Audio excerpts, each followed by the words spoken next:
అలాగే what is writ of mandamus?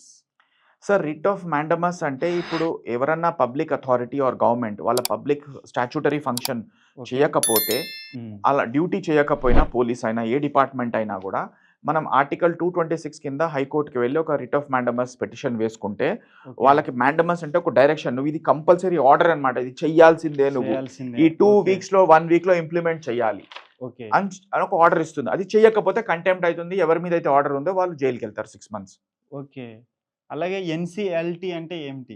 Sir ఇప్పుడు company matters అన్నీ గూడా ఈ నేషనల్ కంపెనీ లా ట్రిబ్యునల్ లేకపోతే నేషనల్ కంపెనీ లా అపెలేట్ ట్రిబ్యునల్‌కి గాని ఎన్‌సీలాట్ అంటారు. వీటికి కానీ ఎళ్ళాల్సొస్తది. ఓకే ఇప్పుడు సార్. నార్మల్‌గా అయితే లోవర్ కోర్ట్స్, ట్రయల్ కోర్ట్స్ వీటికి సంబంధం ఉండదు. కంపెనీ మ్యాటర్ అనంగానే companies act separate. So, okay. ఎన్‌సీఎల్‌టీలోనే కంపెనీ పిటిషన్స్ ఫైల్ అవుతాయన్నమాట. ఇన్సాల్వెన్సీ ప్రొసీడింగ్స్ కానీ, అంటే దివాలా తీసిందన్నా, ఓకే. అలాంటివి ఏమన్నా గూడా ప్రొసీడింగ్స్ ఉంటే ఎన్‌సీఎల్‌టీ అనే దానికే పవర్స్ ఉన్నాయి. ఓకే. మామూలుగా చెక్ బౌన్స్ అవుతే ఏం చేయాలి సార్ అసలు? సో, చెక్ బౌన్స్ అయితే దానికి సెపరేట్ యాక్ట్ ఉంది. నెగోషియబుల్ ఇన్‌స్ట్రుమెంట్స్ యాక్ట్ అని. ఓకే. దాని కింద మీరు ట్రయల్ కోర్ట్‌లో మీరు ఒక పిటిషన్ ఫైల్ చేసుకోవచ్చు. ఫస్ట్ నోటీస్ ఇయ్యాలి. ఆ ఓకే. 15 డేస్ టైమ్ లోపల అతన్ని పేమెంట్ చేయమనాలి. లీగల్ నోటీస్ ఇచ్చి.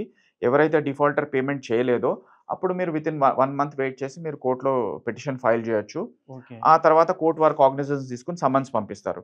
ఓకే. కంపల్సరీ అటెండ్ అవ్వాలి. అవ్వకపోతే వారెంట్